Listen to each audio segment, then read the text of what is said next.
America, Israel आणि Iran यांच्यामध्ये ज्या युद्धाची सुरुवात झालेली मागच्या महिन्यात होती, त्या युद्धाला आता जवळजवळ 1 महिना पूर्ण होत आहे. या युद्धाची झळ आतापर्यंत मध्य पूर्वेतल्या अनेक देशांना बसलेली आहे. त्याशिवाय देखील अनेक देश यामध्ये ओढले गेलेले आहेत.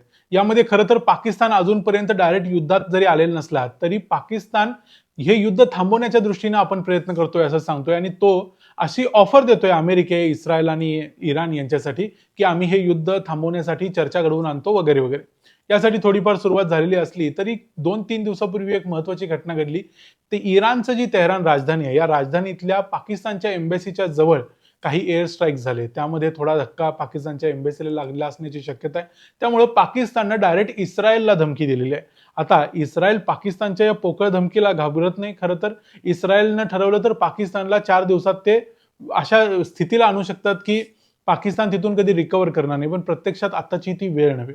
मग ह्या धमकीचा अर्थ नेमका काय आणि खरोखर पाकिस्तान हे युद्ध थांबवण्यासाठी जे प्रयत्न करतोय त्यासाठी इस्रायल तयार आहे काय, ते सगळं बघूया आजच्या या व्हिडिओमध्ये. मी आहे रणजित यादव आणि तुम्ही पाहताय द मराठी बाणा. 26 मार्चला इस्रायल आणि अमेरिकेनं जे तेहरानमध्ये हल्ले केले, आता तेहरान ही इराणची राजधानी आहे, तुम्हाला माहितीच आहे. या राजधानीच्या सेंट्रल तेहरानमध्ये खरं तर सगळ्या देशांच्या ज्या एम्बेसीज असतात, दूतावास असतात, तिथं त्या ती जमीन ऍक्च्युली त्या देशाची जमीन समजली जाते. त्यामुळे त्या दुसऱ्या देशाच्या वरती डायरेक्ट आपण हल्ला करू शकत नाही. त्यामुळे असा जो एरिया असतो तो प्रोटेक्टेड एरिया असतो आणि त्याच्यावरती कुठलाही देश हल्ला करत नाही. पण प्रत्यक्षात जो हल्ला झाला त्यामध्ये हा हल्ला पाकिस्तानच्या एम्बेसीच्या जवळ झाला आणि त्यामुळे पाकिस्तानच्या एम्बेसीला थोडाफार धक्का लागला असेल. तिथंच पाकिस्तानचे जे एम्बॅसेडर आहेत इराणमधले, त्यांचं घर देखील आहे, त्यामुळे त्याला देखील धक्का लागला असण्याची शक्यता आहे. त्यामुळे झालं असं की पाकिस्तान या गोष्टीवर नाराज झाला. पाकिस्तान असं सांगितलं की आमच्या कुठल्याही स्टाफला किंवा आमच्या देशाच्या कुठल्याही व्यक्तीला यामध्ये धक्का लागला तर आम्ही इस्रायलला अशा पद्धतीनं मारू की इस्रायल याची कायमची आठवण ठेवेल. यासाठी धमकी देताना पाकिस्तानचा जो एक सरकारचा एक स्ट्रॅटेजिक फोरम आहे, त्यांनी असं सांगितलं की पाकिस्तान म्हणजे काही कतार नाही आहे. पाकिस्तान हा एक न्यूक्लिअर स्टेट आहे, म्हणजे ज्या देशाकडे अण्वस्त्र आहेत असा देश आहे. त्यामुळे पाकिस्तानला तुम्ही हलक्यात घेऊ नका असं सांगायचा प्रयत्न पाकिस्तानने केला आणि आम्ही इस्रायलला अशा पद्धतीनं मारू की इस्रायल कायम लक्षात ठेवेल. ऍक्च्युअली त्यांचे शब्द थोडेसे वेगळे आहेत, एक्झॅक्ट भाषांतर करणं अवघड आहे. त्यांनी म्हटलंय की we will beat the hell out of you, म्हणजे अशा पद्धतीनं त्यांच्यावर हल्ले करू. पण प्रत्यक्ष पाकिस्तान हे सगळे करू शकतो का, नाही करू शकतो का, हे सगळं बघावे लागेल. कारण पाकिस्तान या युद्धामध्ये अनेक जणांना अडचणीत आणून ठेवले. सौदी अरेबिया पाकिस्तानच्या जीवावर एक सौदी पाकिस्तान पॅक्ट आहे, ज्या अंतर्गत सौदीवर कधीही हल्ला झाला तर पाकिस्ताननं त्यांची मिलिटरीली मदत करायची आहे. पण प्रत्यक्षात पाकिस्ताननं अजूनही सौदीची कसलीही मदत केलेली नाही. मागच्या 8 तारखेला पाकिस्तानचे आसिम मुनीर तिथे जाऊन भेटून आले. 12 तारखेला पाकिस्तानचा पीएम जाऊन भेटून आला. पण प्रत्यक्षात पाकिस्ताननं अजूनही कुठली मदत केलेली नाही सौदी अरेबियाला या युद्धामध्ये. त्यामुळे पाकिस्तान जे बोलतो ते पाकिस्तान करेलच असं नाही. मग खरोखर पाकिस्तान आणि इस्रायलमध्ये युद्ध कितपत शक्य आहे? आता सध्या तरी पाकिस्तान आणि इस्रायलमध्ये कोणतंही युद्ध शक्य नाही. पाकिस्तान आणि इस्रायलची जर एकूण फायर पॉवर बघितली, दोघांच्याकडे असणारं शस्त्र, सैन्य या दृष्टीनं जरी बघितलं तरी पाकिस्तान हा इस्रायलपेक्षा थोडंसं वर आहे. म्हणजे पाकिस्तान 14 नंबर आणि इस्रायल 15 नंबरला येतो. पण प्रत्यक्षात इस्रायलची लोकसंख्या फक्त 1 कोटी आहे आणि 1 कोटी लोकसंख्या असलेल्या देशाच्या मानाने इस्रायल खूप वर आहे आणि पाकिस्तानची लोकसंख्या जवळजवळ 25 ते 30 कोटीच्या दरम्यान आहे. त्यामुळे पाकिस्तान भलेही कितीही म्हणत असला तरी पाकिस्तानचे जेवढे सैन्य प्रत्यक्ष सैन्य आहे पाकिस्तानचं, तेवढं सैन्य इस्रायल बाळगू शकत नाही.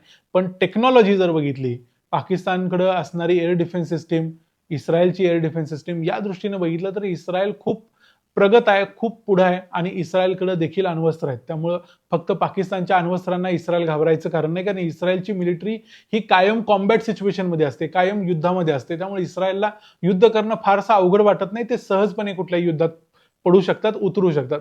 म्हणून पाकिस्तानला एक नेहमी भीती वाटते की इस्रायल कधी ना कधी आपल्यावर हल्ला करेल आणि इस्रायलच्या स्ट्रॅटेजीमध्ये इराण हा त्यांचा पहिला शत्रू आहेच, पण त्यानंतर दुसरा शत्रू हा त्यांचा पाकिस्तान असणारच आहे. कधी ना कधी पाकिस्तान आणि इस्रायलमध्ये युद्धाची ठिणगी पडू शकते, सुरुवात होऊ शकते. पाकिस्ताननं आता भलेही युद्ध थांबवण्यासाठी आम्ही पुढाकार घेतो वगैरे वगैरे सांगितलं असलं तरी इस्रायलनं देखील आपली भूमिका स्पष्ट केलेली आहे. पाकिस्तान सारखं राष्ट्र, ज्या राष्ट्रानं इराणला अण्वस्त्र तयार करण्यासाठी टेक्नॉलॉजी पुरवली किंवा मदत केली, अशा राष्ट्रावर आम्ही विश्वास ठेवू शकत नाही असं इस्रायलचं म्हणणं आहे. आणि इस्रायल खरोखर पाकिस्तानवर विश्वास कधीच ठेवू शकणार नाही. त्यामुळं पाकिस्तान अमेरिकेच्या कितीही जवळ असला तरी इस्रायल आणि पाकिस्तान यांच्यामधलं जे एक विस्तव आहे ते तसंच राहणार आहे आणि त्याचा परिणाम पाकिस्तानला कधी ना कधी भोगावा लागेलच.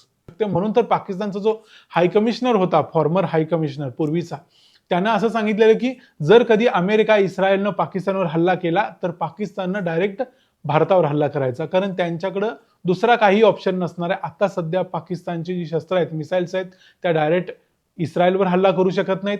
अमेरिकेवर तर कदाचित करायला त्यांच्या जन्मात कधी त्यांना जमणार नाही. पण तरी देखील ते जास्तीत जास्त काय करू शकतात, तर भारताला टार्गेट करू शकतात. पण भारत ही जगातली 4थ्या नंबरची सर्वात मोठी फायर पॉवर आहे, ग्लोबल फायर पॉवर आहे. हे पाकिस्तान विसरतोय. त्यामुळे पाकिस्तान इस्रायलमध्ये आज भलेही काही होत नसेल, पण कधी ना कधी होणार आहे. आणि पाकिस्तान आज जे बोलून दाखवतोय, धमकी इस्रायलला देतोय, या धमकीचं प्रत्यक्षात जमिनीवरचं उत्तर इस्रायल कधीतरी पाकिस्तानला देईल. आता सध्या इस्रायलनं कोणतीही प्रतिक्रिया दिलेली नाही. त्याचं कारण म्हणजे इस्रायल ऑलरेडी एका युद्धात आहे आणि इस्रायलला दुसरं फ्रंट आता सध्या निर्माण करायचं नाही आहे. या संपूर्ण प्रकरणाबद्दल, पाकिस्तानच्या या पोकळ धमकीबद्दल आणि पाकिस्तान ज्या पद्धतीनं एक प्रकारे चमकोगिरी करायचा प्रयत्न आता राजकारणात करतोय जगाच्या, त्याबद्दल तुमचं काय मत आहे ते आम्हाला कमेंट्समध्ये जरूर सांगा.